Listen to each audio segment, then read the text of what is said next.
Welcome, everybody, to Findaway Voices and Draft to Digital's series of live author events celebrating June Audiobook Month. Today, we've got with us here co-host Kevin Tumlinson and author Jamie Davis. Welcome, guys. Yeah, how everybody? It's good to see you.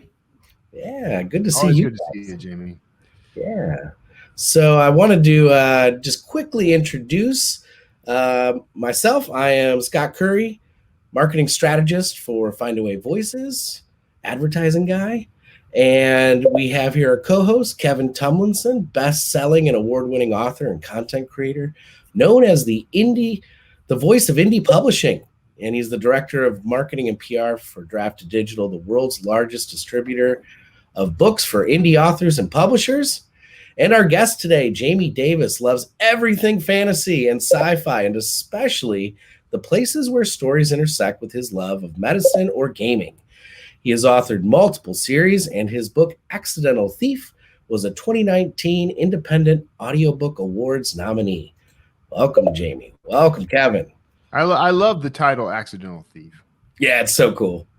I call that my accidental series because every book starts with accidental in some sense. Oh yeah, you know, Was it did that on purpose, and that's the irony. Try to get that branding for the series together. Right. Yeah. What is it? Bob Ross says, "Happy little accidents," right? Happy little accidents. Yeah. That's right. That's actually, that's kind of what the series is about. It's accidental things that happen to somebody. So. Oh, that's cool. Yeah. Awesome. Do you want to? We could start there actually, if you want to talk a little bit about that series. Like, sure. It's I've been a gamer all my life. Played a lot of D&D growing up. Video games too, and I actually collaborated with my son on that series. He's an IT professional and heavy duty gamer. Way more than I do. I mean, he's got like a liquid cooled gaming computer. So, right. Wow. Like good. I'm glad he's spending his own money on that stuff now instead of mine. So that's a good thing. But we decided to work together on writing a lit RPG series. And the first book in that series is Accidental Thief. There are 6 books in the series separated into 2 trilogies. All of them start with accidental. So it's easy to find them when you look them up. But it's a story of a guy who accidentally gets sucked into his computer game. And he's kind of unlucky in life, but finds that he can leverage his luck in the game. And that's kind of his theme is when he leverages luck in the game, he gains skills that he can take home and use in his real world applications. So he starts doing better at his job. He starts getting along better with his wife and family. And, all these things happen accidentally because he got sucked into the game. So is that he's learned a skill that is transferable, or that there's a kind of magical component that travels back with him? It's more like a magical component that travels back with him. He gains skills in the game. Accidental Thief, then Accidental Warrior. He has to change classes and become a warrior for the second book. And then Accidental Mage. He becomes a mage. And then the second trilogy picks up with his daughter as a teenager going back, accidentally finding her dad's old computer and getting sucked into the game. And she's a competition fencer. So she becomes the accidental duelist. And, and then she goes through and has pirate adventures, sails the high seas. That was my chance to be a swashbuckler for 3 books. That's very cool. I'm going to need to read that. I'm a fencer myself. Well, I hope you appreciate it. It was fun doing the research into what she was learning and actually because you're an author, you can do these things. I actually bought an actual rapier and you can write that off. A fencing dagger. I have it all, and I wrote it all off. And right, yeah. See, I'm a fencer too, but it's more of a dig the post hole, drop in the post. Yeah, me too. Growing up around my uncle's farm and helping out a lot in the summer times, I did a lot of fence work. Jamie, before we started the show, you revealed that all this started for you on a dare, and I promised you that we were going to talk about that. So can you tell me, or tell us rather, what was the dare? Like, how'd that get started? So I'm a nurse in actuality or real life or whatever, in my past life, I guess. And a nursing friend of mine, I was a nurse journalist, so I did a lot of nonfiction writing. A nurse friend of mine challenged me to write a book during NaNoWriMo. And I'd never heard of NaNoWriMo. So I, quickly looked it up. This was like the 4th week of October. So, but I was always telling stories and, had an active imagination, and I had an idea for something that kind of been floating in my brain for a long time. So when she told me that, I looked up NaNoWriMo. I was like, this looks like a fun challenge. I can buckle down for a month and do it. So I actually banged out a first draft of my first book during NaNoWriMo. It's called Extreme Medical Services. It's about supernatural paramedics. They take care of supernatural creatures. So we call 911. The supernatural creatures can't do that. So when and they have all the same problems we do because they're mostly human. So if a werewolf diabetic starts getting his blood sugar too low, he might shift in the wrong place. So he has to call for paramedics to come help him. So that's a cool concept. I like that. Yeah, that's a 9-book series now. So wow. Going on. So, wow, no way. Yeah, and all of them are an audiobook. That was the second series I did when I went through Findaway. So it was a good. Oh, that's fantastic. Cool. For those that don't know what NaNoWriMo is, it's National Novel Writing Month. Yes. Yep. Every November, it's a challenge to write 50,000 words in 30 days. Yep. So it's pretty cool. I actually did that for one of my first books too. Yeah. It's kind of a rite of, like, it's become a normal thing now. I always plan a project for November every year, just to kind of redo that process in my brain, since it got me started. It took me a year to get the book out after I'd written that draft, but it was something that kind of lit this fire in me that I hadn't really opened up to. And now I'm a full-time writer. I sold my business and went into this full time. So past NaNoWriMo, what's your process like now? Writing books. I have I try to. I used to be a pure pantser. Now I'm more of in the center of that continuum. I do some light plotting, maybe a sentence per chapter, just to kind of get me started.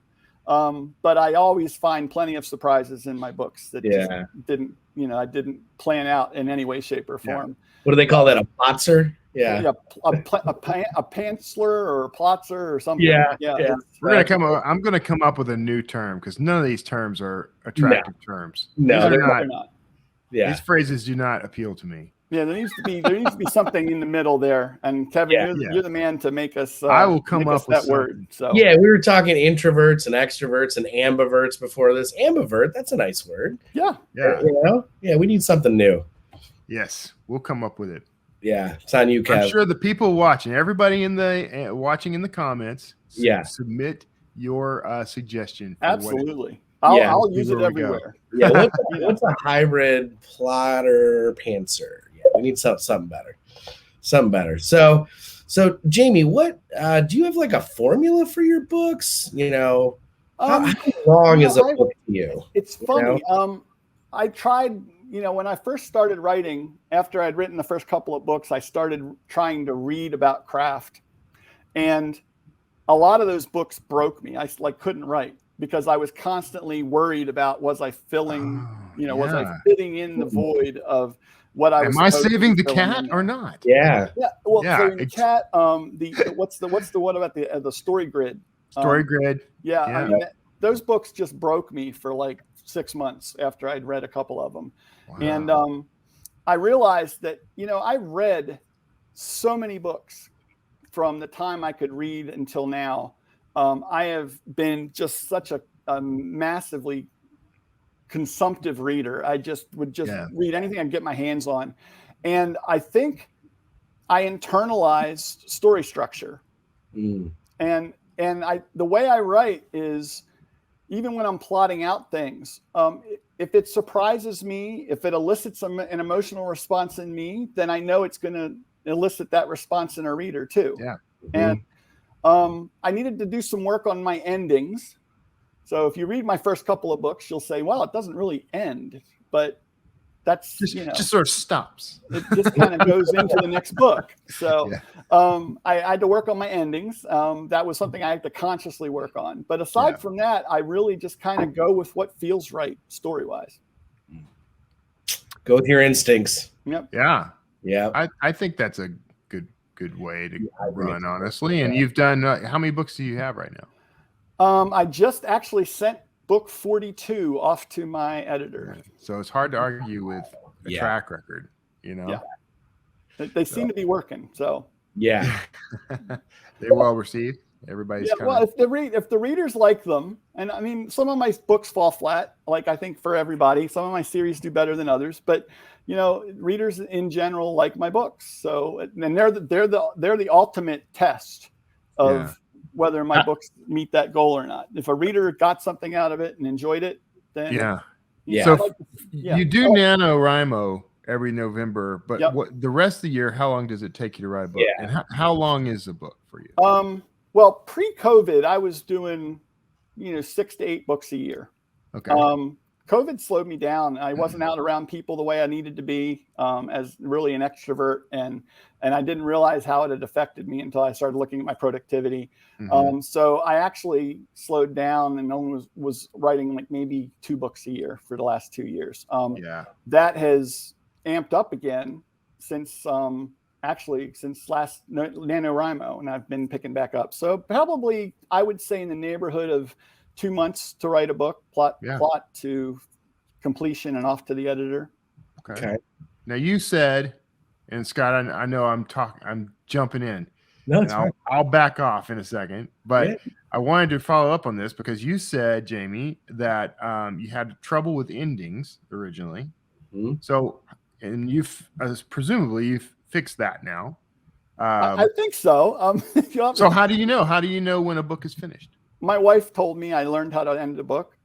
She's my alpha reader. I call her my alpha reader. She reads everything, and she saved a couple of characters that she said shouldn't have died. So I went back and made them alive again. Somehow, some way, figured out how they didn't die when something bad happened to them.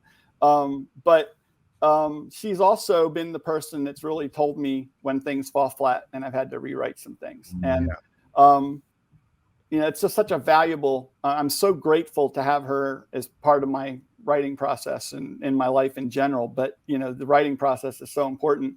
And, she started to tell me, you need to figure out the endings of these books. So, I started thinking about story structure in that sense. And maybe I did pick up some of those things from some of those craft books I read, and internalized them in some way. And started to really come around to that return to normal, that return home, that the characters follow. If I'm writing a quest story or a coming of age story, that what is the new normal for the character at the end of the book once they've gone through everything and had the big climactic moment and the aha and all the things that happened to them in there. What is new normal? And so I return to normal, and that's the end of the book, and it seems to work. So good. That's cool. Talking about characters, what's your approach to character development? How do you do that?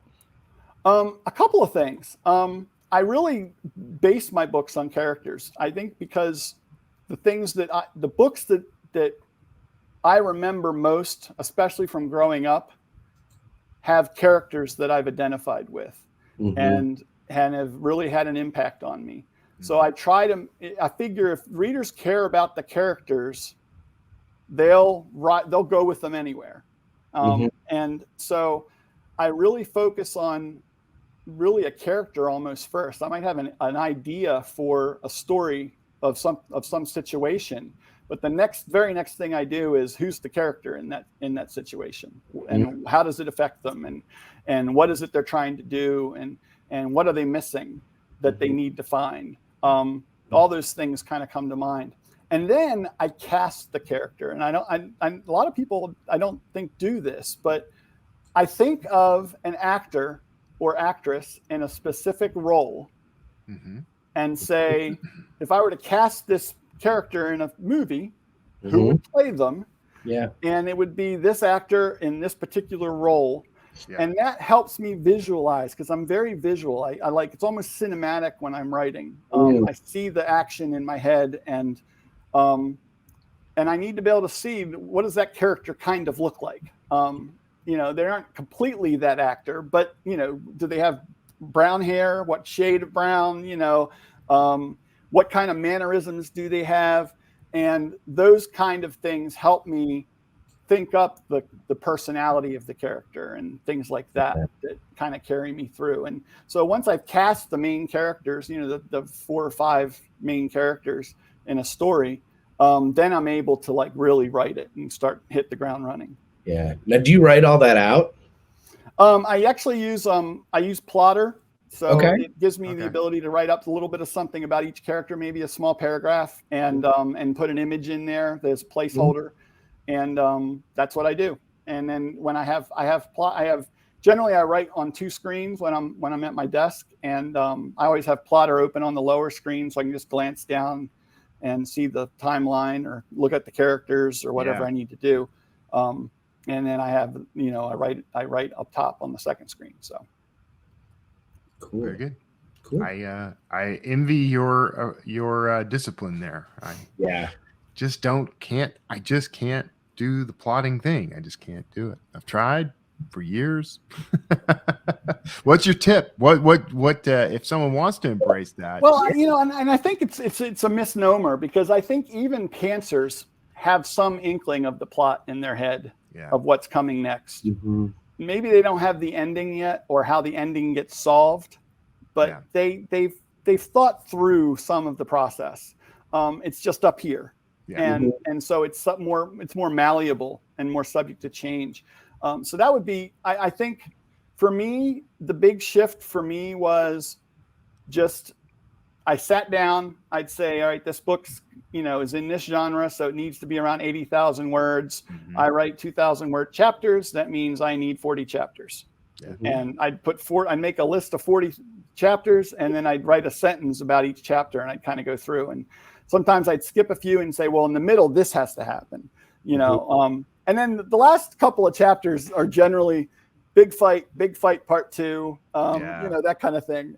It's not even a sentence. It's because I don't really know what's going to happen at that point. But I have there will be some action sequence of some sort going on there. Yeah. It's cool. Well, Jamie, I'd love to talk about audiobooks a little bit. Kevin, unless you got something else. No, I was actually, the words that were about to come out of my mouth was, let's talk about audiobooks. Let's talk about audiobooks. Since that is why we're here. Let's talk about your audiobook. Yeah, celebrating Audiobook Month. Yeah, for sure, Jamie. So when you did your first audiobook, you know, how did you choose your narrator? That's always a big question I get from first time audiobook makers. I went through Findaway Voices. I think it was right after Findaway announced that they'd launched. I think I ran into maybe Will or Kelly back when Kelly used to work for the company. I ran into the 2 of them at one of the Smarter Artists Summits right after Findaway had become active. Findaway Voices had become active, and they were like saying, you should check this out. And I went back, and the whole process of having a curated audition process. Yeah. Because I had no inkling where to start.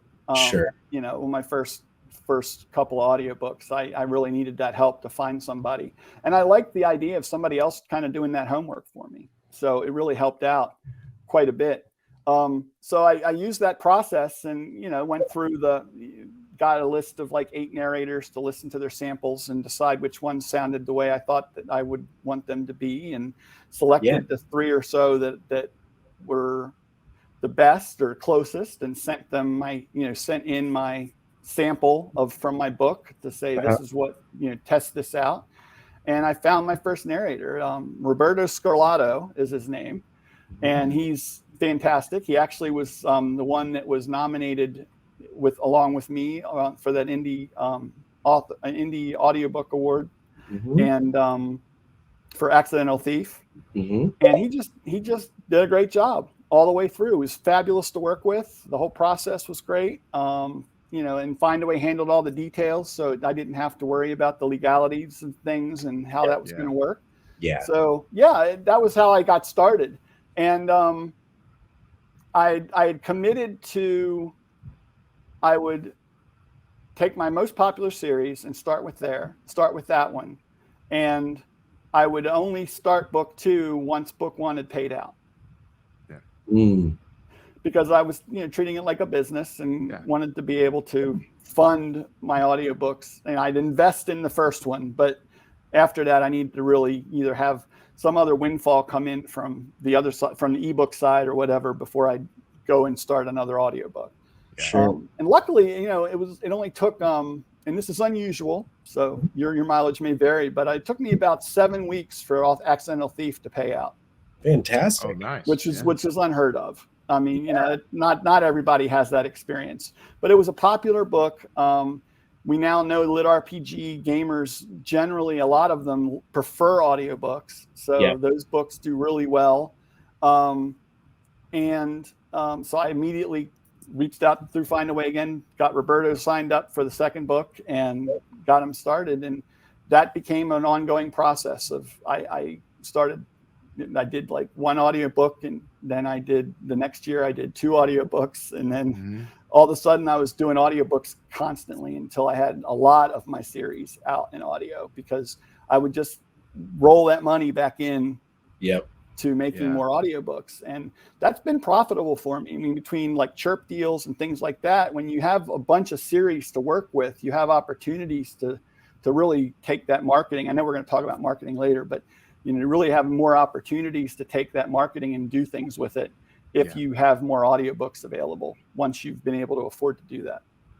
That's fantastic. Jamie, when you're writing now that you've done several audiobooks, do you think about the audiobook while you're writing it all? Do you read your manuscript aloud? Absolutely. It's interesting. After I listened back to the first book, I want to just say there is nothing like hearing a voice actor perform your words back to you. We say this all the time to authors that have not made one yet. It's that aha moment. Yeah. It is almost an out of body experience, because it is like, I didn't write this. I'm just listening to somebody else tell a story. Yeah. This sounds familiar. Yeah. Yeah, exactly. And that's such a blast. So I just say that's important. I forget the question because I got off on that tangent. Oh yeah, right. When you're writing, do you think about the audiobook version too? But one of the things I noticed was a lot of tags for dialogue. Sure. I noticed that there were some that didn't need to be there. That were superfluous. Maybe they didn't show up in the reading, but they definitely showed up in the narration. So I started really dialing back on my dialogue tags in my stories, and giving readers the benefit of the doubt that when 2 people are talking, they can understand an alternating conversation, and things like that, or use other ways to tell the reader who is speaking at the time. And that really changed the way I wrote. I also really got into the dialogue a little bit more and really worked on my dialogue, because that's such a valuable part of any audiobook, is the characterization of the characters themselves by the voice actor. And I think that's so important to really kind of have a good handle on your dialogue to do that, and because it's going to really carry your story. Yeah, absolutely. So what do you wish you knew about audiobooks when you started? Is there anything that you wish you knew, or any advice you could give to a new audiobook author about the process? Just like your books, some of your audiobooks are not going to do as well as others.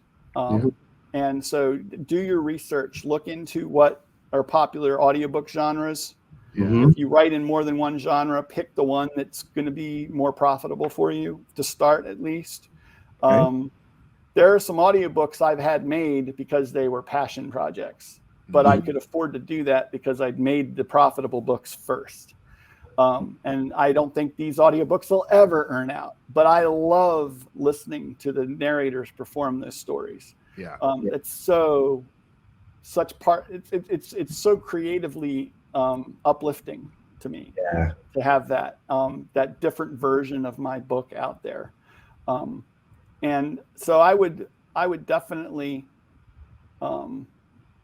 do that. I would also say do your homework. And we talked about doing your homework on what genre might be more popular. I'd also do your homework on what narrators are out there. There's a trade-off. You can pay a lot of money for the super popular narrator in a genre, and they will bring readers to your story. Right. Yep. So there's that. But if you can't afford to spend that kind of money, you can find a very good narrator at a more affordable rate, I'll say, that can do just as good a job. And they're just not going to have a built-in audience for your book. So that means you're going to have to do a little more of the lifting for marketing, for getting the word out, and supporting it with ads or whatever it is you need to do. That makes a nice transition into marketing there, Jamie. So what's been kind of your mental framework for marketing? How have you thought about it being an indie author? I try to think of the story in all its forms as a whole. Yeah. So there's, your ebook, your print book, your audiobook, your audio drama, if that's something you decide to do, which is a separate type of audiobook. And so a different version of your audiobook. They all have a place in the whole that is your story. And I think that's one thing that I try to do is pull that all together. Now, I don't generally release my audiobooks concurrently with my ebook print book release. I've tried to do that. It just doesn't work for my brain. I too much want to get the book out there. I can't sit on a book for 6 months while I wait for the narrator to be done. I call that the indie author's dilemma. and so I have to break it up into two separate bins, but I still think about it in when I'm writing. I think about the audiobook. When I'm marketing, think about the audiobook. I have readers that are in my Facebook group and other channels that I know only consume the audiobooks because they'll say to me, when's the audio coming out as soon as I release the book? Yeah. And the fun thing is I can tell them it's coming out, in this many months or this time frame. Here's the narrator that's doing it. I also will get from the narrator snippets of the story as they produce them and release them out to those readers that want to listen to the audiobook version. Yeah. There are all sorts of ways you can keep that interest flowing from when the release of your ebook print copy come out to when your audiobook comes out, so that you keep those readers engaged. And I call them readers. I don't call them listeners, because I think that I think that you listen to an audiobook, it's considered reading in my. You're reading it. Yeah, I that's how I consume books. So it must be reading. And so there are a lot of ways you can you just have to work with your narrators and reach out to them, and ask them, hey, is there a funny scene or blooper or segment that you could just send me that I can tease my audience with? If I can get one of those or two of those a month while you're working on the book, that would be great. Yeah. Those things go a long way to keeping people engaged. And that's all readers want. Of course, they want you to release faster, but I know plenty of people that only release 1 or 2 books a year, and they are very successful.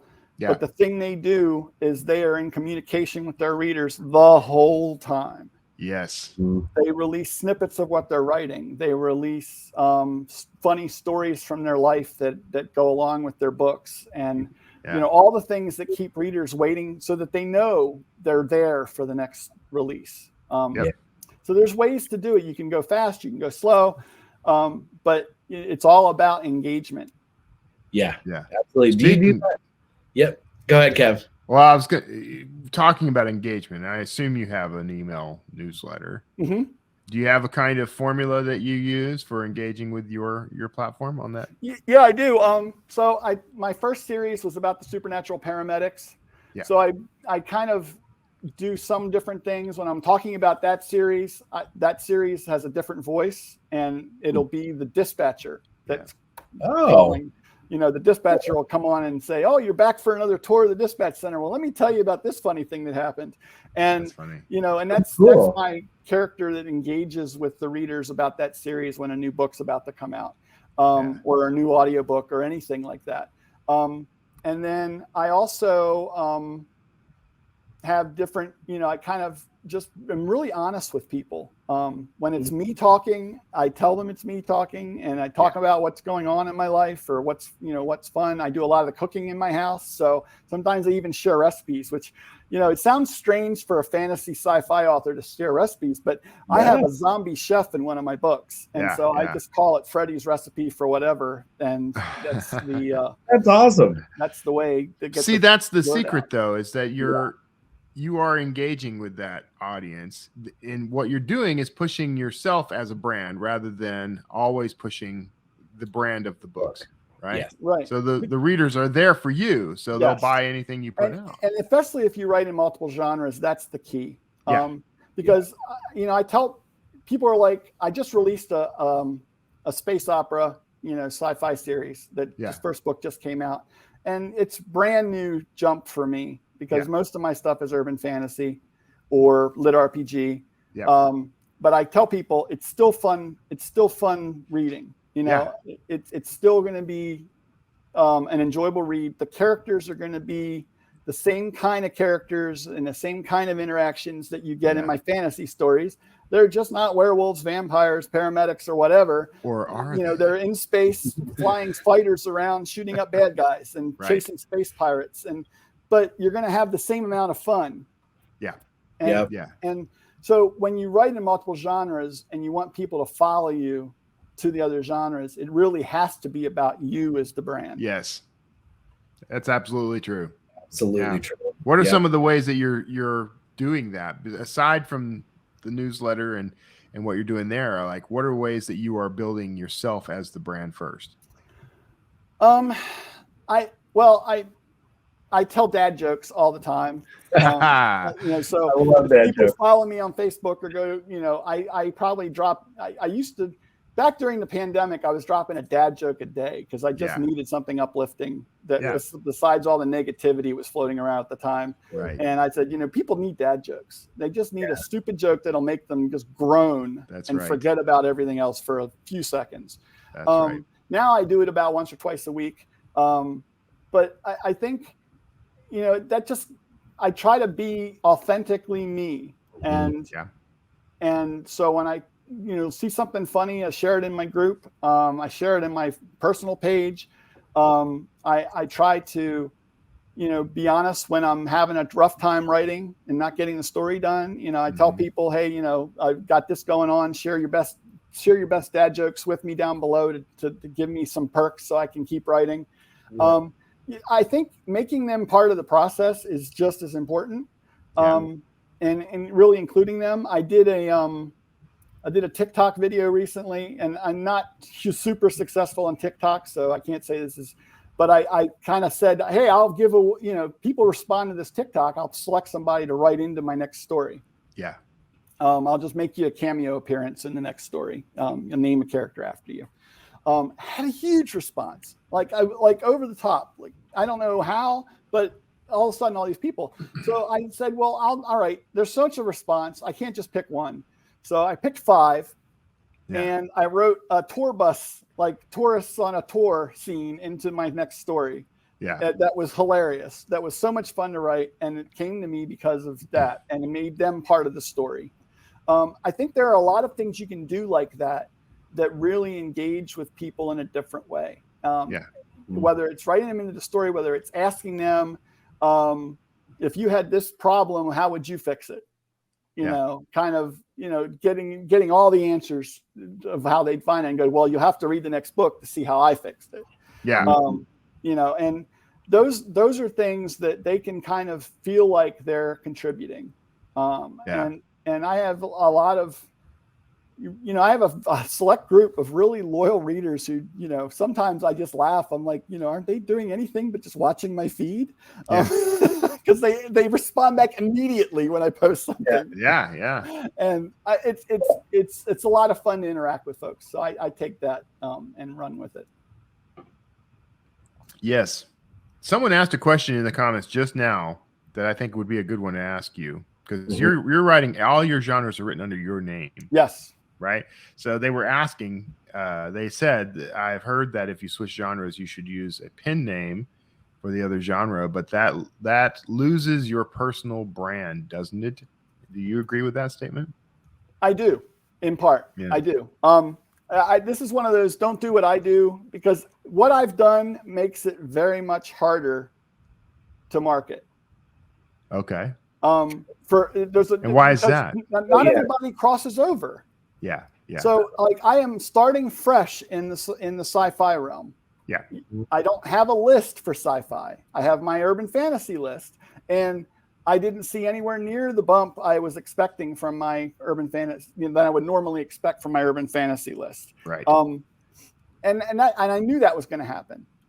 So I'm building a sci-fi list from this new book, and it's having a great response. And I've used some other, pulled some other levers to get the word out about it, but it's harder. And it's harder. Amazon, if you're on Amazon, that algorithm gets confused. Yeah. Wait a minute. I thought vampires and werewolves, people who like vampires and werewolves will like your book, but I just showed a bunch of people who like vampires and werewolves your spaceship book, and they didn't buy it. Yeah. Which means I've got to fight against that curve too. Yeah. If you have a pen name, a separate author name, then you can build that author brand as its own thing from an Amazon algorithm standpoint. It can be done. Then you're running two brands. Yeah. But then you're running two brands. So there's that fight of, you have to have two engaged Facebook groups or whatever social media platform. I don't say you have to do Facebook. That's what I'm comfortable with. Pick one and run with it. That's what I advise people. But you're going to have two channels on that, whatever platform that is. And you're going to have two sets of email lists and two brands for your author. If you're writing cozy mysteries on one side and, horror on the other side, well, that's two very different, branding aspects of your writer life. And you're going to have to really be careful about how you set those up so that readers know what to expect from you. Now, some readers will cross over, and if you have pen names, a lot of authors who have pen names will still leak. Oh, by the way, I write under this other name. If you want to check out my books, here's where they are. Yeah. But they don't do that until after they've done their initial launch, usually, because they don't want to pollute the Amazon algorithm. I think there's ways around that, and I think that you can still get over that hump, but it can make it harder, especially for a new author with not so many books out there. I can take my time marketing a book sometimes, do a launch that's a little more relaxed, because I have other books that are earning for me in the meantime. I'm not necessarily waiting for this book to be the big one. So so you mentioned Amazon, and you distribute wide. I do. Right? I have a couple series that are wide. I have most of my series are in KU for either because I'm with a publisher, small publisher, or because that series just does better in KU. Well, then you're perfectly positioned to give an opinion on this. Then, what are the advantages there for wide? Obviously, I push wide. Obviously, I push wide too. Yeah. But you maybe you have a perspective we need to consider. But how important is Amazon? Wide everywhere in my audiobooks, and I advise that. There's just no substitute for being wide in audiobooks. You're leaving money on the table in no uncertain terms, and everything I've seen, yes, Audible is the big dog, and still it represents a significant portion of my audiobook income, but it doesn't equal even close to everything else compiled together. So I think Findaway is a great resource for getting you into other markets and other platforms, and that will definitely bring in, you know, a huge amount of your audiobook stream. So I would definitely be wide in audiobooks for everything. Some series do better, and some genres I think are better represented in like a KU environment on Amazon. The lit RPG stuff, I mean, it just is a KU environment. They're first of all, I do more sales in audiobooks than I do in ebooks. But the ebook sales, when I went wide with it, I really struggled to make it get anywhere close to what I had when I was in KU with that series. Now, do you think that's because of your genre that you write in? You mentioned, you know, your fans like an audio more, or do you think that's a product of your marketing? Why do you think you have more audiobook listeners than ebook readers? In that genre, I think a lot of lit RPG people would say that a lot of gamers just consume audiobooks. They're used to having earbuds in, and they're listening. You know, they're doing different things. They're at work or they're doing whatever, and they're listening to their books. It's a way to keep the game with them. It is. And so they enjoy the genre, and when they're not playing games, they're listening to something about games. Yeah, for sure. That makes sense. And that is an example of, you know, you're fine tuning and aiming at your specific market with what you're developing. Yeah. But there are, you know, there are a lot of genres that do really well wide. And the challenge, the biggest challenge with being wide is you've got to market to 5 different platforms. And so you've got, each one's slightly different. There's some great resources out there for people to kind of understand the different marketplaces, so that you can kind of see. Drafted Digital is a great resource if you just want to shotgun it and get it out there without having to deal with trying to upload to Apple and then upload to each of the other platforms individually. But I think that you still need to just kind of understand that you're going to be marketing to 5 different platforms, and what works on Amazon won't work necessarily on Kobo or Apple.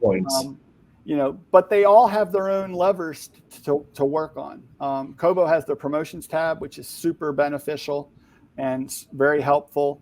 There are other advertising routes that'll get you onto those other platforms that you can segregate those audiences better. For different platforms and different places. So there are ways to do it, but it does take additional work, and it's not, you can't pull out of the Amazon environment and expect to have immediate success going wide. It's going to take some time to build up. You're building a new audience, essentially. There are the readers that read or listen to books on Apple or Kobo or Barnes and Noble are not going to Kindle.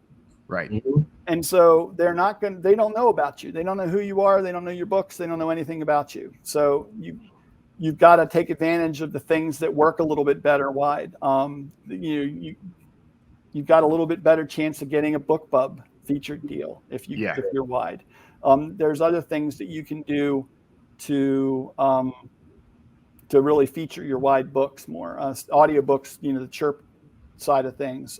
That's a huge part of my marketing process. Is to use Chirp, is to apply for Chirp deals on a regular basis for my series. And because I have multiple series, I can do that without flooding the market.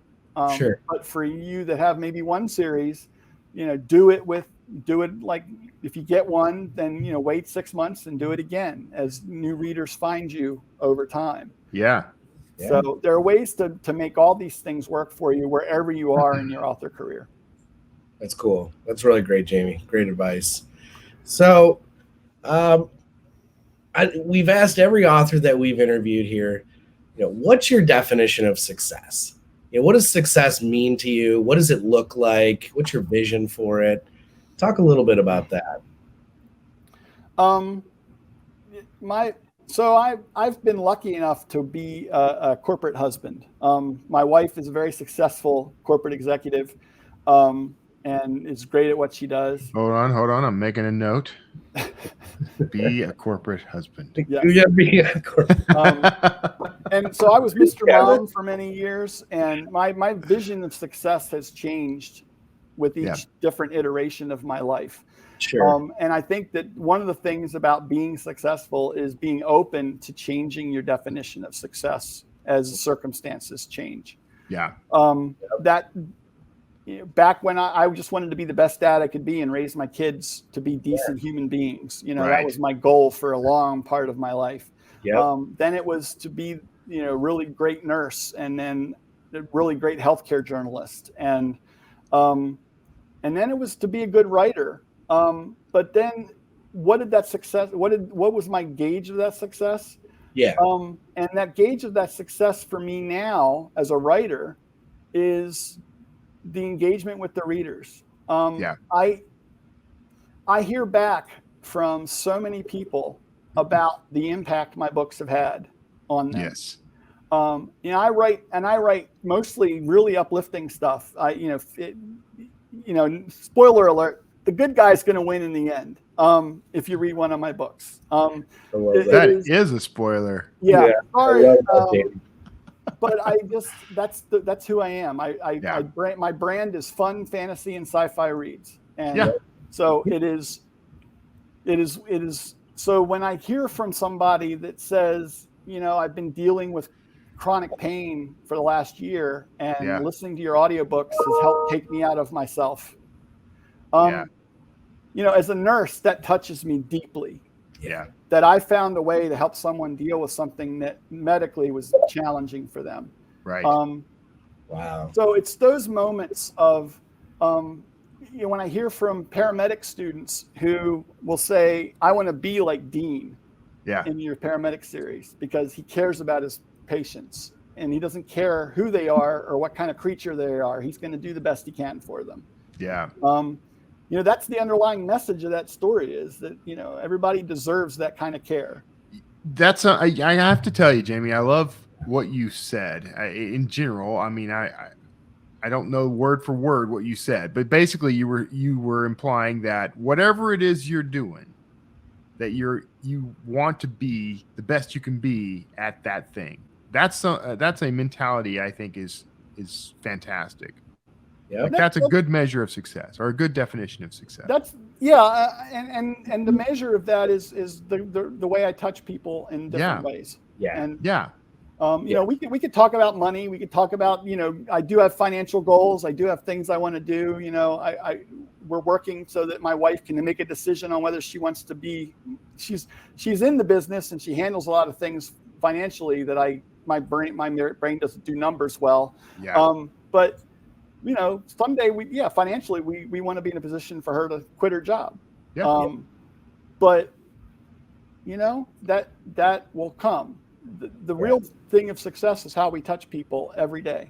And I think that if I can keep doing that and bring a smile to people's faces, write stories that they can listen to with their kids and enjoy, and have something to talk about around the dinner table with teenagers who don't want to talk to you anyway, then I'm going to keep writing those kind of books. That's awesome, man. Making a true impact in people's lives. I love it. Spoken like a true indie author. That's true. Thank you. Yep, absolutely. Well, do we have any questions from the audience for Jamie Davis here? If you've got a question, pop it in the questions tab down in the lower right. And we have one from Grace Buchanan. How do you calculate how much money to invest in each audiobook? So I think the first audiobook is where you're going to start. And I think that you should look and kind of find out what the market is what the going rate is for an average narrator at this time. Mm-hmm. I have, when I started out, it was around, $150 to $200 per finished hour. That's gone up since then. But, per finished hour means, that your book is 9 hours long, that means it's going to be 9 times $150 to produce that book, which is a lot of money. If I should have made it 10 hours, then I could have done the math. 10 hours and it's $1,500. Yeah. So if you don't, so that's kind of how you have to budget is kind of know what you're going to need to spend on that audiobook. And it is expensive, but if you go into it as an investment, I think if it's something you can afford to invest in, then you wait and let that earn out. And when it earns out, start book 2. And so on and so forth. It can be a way to afford audiobooks that way. Yeah. You answered that really well. Could have done it better myself, Jamie. That's fantastic. Oh, we have a question here from Allison Holt. How can someone market new audiobooks when Audible and Amazon price an author's audiobooks so high? People don't want to pay $20 for a new unknown series. So, can answer that a little bit. Go wide. Yeah, go wide, absolutely. Where you control the price. Yeah, right. You're not. That's the advantage of going wide. You control the price. If you're wide, you can sell the audiobooks yourself and recoup 98% of the profit. I mean, there are so many advantages to not being exclusive with your audiobooks that it just it does not make any sense to me, as I look at it, to be exclusive anywhere with your audiobooks. Yeah. And because you can set the price and because you can run promotions and lower the price for certain periods of time and do some advertising and if you sell on your own site, you can recoup a lot of that right up front and sell your books for the cost of a credit and keep $13. So it just makes sense to be wide and control that pricing. Very good. We have a question from Robert Falk, which I can answer real quickly. How many words in an hour? We measure it by roughly 10,000. The actual average is about 9,200. So that's how many words per finished hour. That's good information to have. Yeah. 10,000 words. Call it 10,000 words per hour. 10,000. Yeah, that's what I say. Per hour. Yep. All right. So, and you can do that on Findaway Voices Marketplace. All the things that Jamie's talking about, our platform enables you to do. Setting your retail price, your library price. Yeah. That's almost as many words as I write per hour. So that is pretty remarkable. Nice, Kevin. Oh, goodness gracious. Good thing I put my boots on before I came on this call. Yeah. Are you dictating, Kevin, or is that how fast you type? Oh, no. You don't get this kind of carpal tunnel syndrome by dictating. Yeah. Fists of fire. This is right. Awesome. Well, Jamie, we've got just a couple minutes left. I'd love for you to just give some words of advice to some new authors out there going into audiobooks. You know, what advice do you have for authors that are struggling to get their first book done? You know, how did you get there? You know, just some advice for the up and comers. You know, if you're getting that first audiobook done, you might need to just save your money over time till you can afford it. If that's what makes more sense for you. So that's the first piece of advice is make it affordable and don't get yourself in a hole to make audiobooks. There are, ways to kind of make a plan to make that happen for you. And so I would plan it out. The other thing is, your narrator is your partner. We talk about that all the time. And having a great partnership and relationship with your narrators can go a long way towards building just goodwill and treating them professionally. They're working with what you send them, and so send them a high quality product that's edited and checked out. And then your narrator will work with you. I had the joy of being somehow a lot of my narrators were all in the Chicago area. and I happened to be in Chicago at a conference. So I like took all my narrators out to dinner. I had 5 narrators around a table with me. It was a blast. And I was honored to be in their presence and take them out to dinner like that. They all got to meet each other. They in the area, but they didn't know each other. So that was kind of fun. You know, anything you can do to treat your narrator well will come back and suit you later on. They will promote your books well after the point where you've paid them. Wow. So I think that's something to keep in mind. That's fantastic. Thank you so much, Jamie, for all of your time today and all of your insights. Thank you, Kevin. It's always a pleasure doing these with you, buddy. I'm always happy to be here. Yeah. Scott, you bring me the best people like Jamie. Yeah. Well, Scott, it's great to meet you, and I'm looking forward to seeing you in person at 20 Books in Vegas. So 20 Books Vegas is coming up in November. If anyone isn't currently attending, I'd urge you to check that out. And, I will be there. Kevin will be there. Scott's Jamie planning will on be being there. there. I will be there because I have to help run the thing. But if you see me running around, please stop me and just say hi. I might have to keep running after I say hi back, but I will definitely say hi to you. So, but I got to say this about that conference though. It's hard to spot somebody because there's so many amazing people there. There's a lot of people there. Where can people find more information about the conference?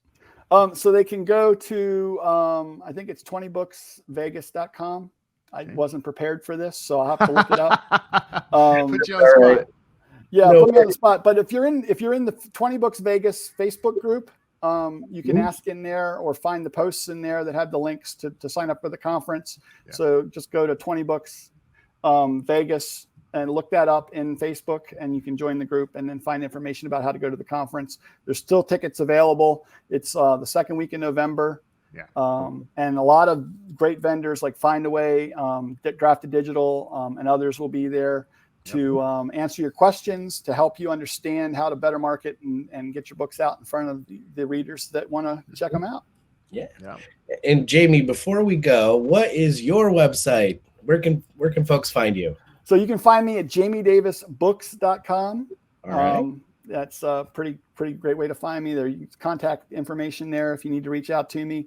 I try to be open to helping people out as much as I can. Like I said, if you see me somewhere, do make a point to stop and say hi. I like to meet authors. I get a lot of energy from meeting other authors and other creatives. Awesome. Very cool. Well, good. Well, we're going to wrap it up for today. I want to plug our next session.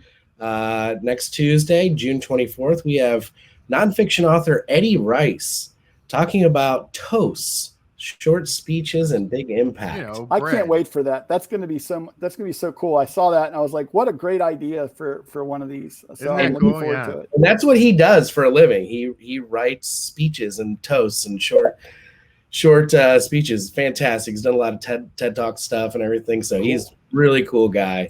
And that's going to be a good one. And after that, we've got MK Williams talking about marketing, which is going to be super popular. I'll be there for that. Yeah. And so on our blog, there's a 12-part series on marketing audiobooks that MK wrote for us. So that's going to be really good. And then we wrap up the month on June 30th with Kyla Stone. So it's going to be really cool. She writes apocalyptic and dystopian fiction series. So it's going to be a lot of fun. I'm always envious of people who have cool author names like Kyla Stone. Right? Yeah. I mean, it just sounds awesome. Not that Jamie Davis isn't a cool name, Jamie. It's the name my mom gave me, so I have to just run with it. So that's right. Oh, that's awesome. Well, Tumlinson is not exactly a great name. That's not no one can spell it, so I'm right there with you. You cracked me up, Kevin. All right, guys. Well, this has been a lot of fun today. Thank you so much, both of you, for your time. Thank you for everyone for tuning in. And visit findawayvoices.com to register for our upcoming sessions. And if you need any help with audiobooks or have any questions at all, you can contact our world-class support team at support@findawayvoices.com. And you can reach Kevin at Draft Digital. Draft2digital.com. That's draft2digital.com, and we will help you get your book everywhere worldwide. That's what we do. So drop in and say hello. Great. No charge, by the way. Yeah. All free. Yep, all free. Wonderful, guys. Well, thank you so much. Have a great rest of your day. And Kevin, we'll see you next week on the flip side. Okay, Thanks, everybody. Take care, everybody. Bye-bye.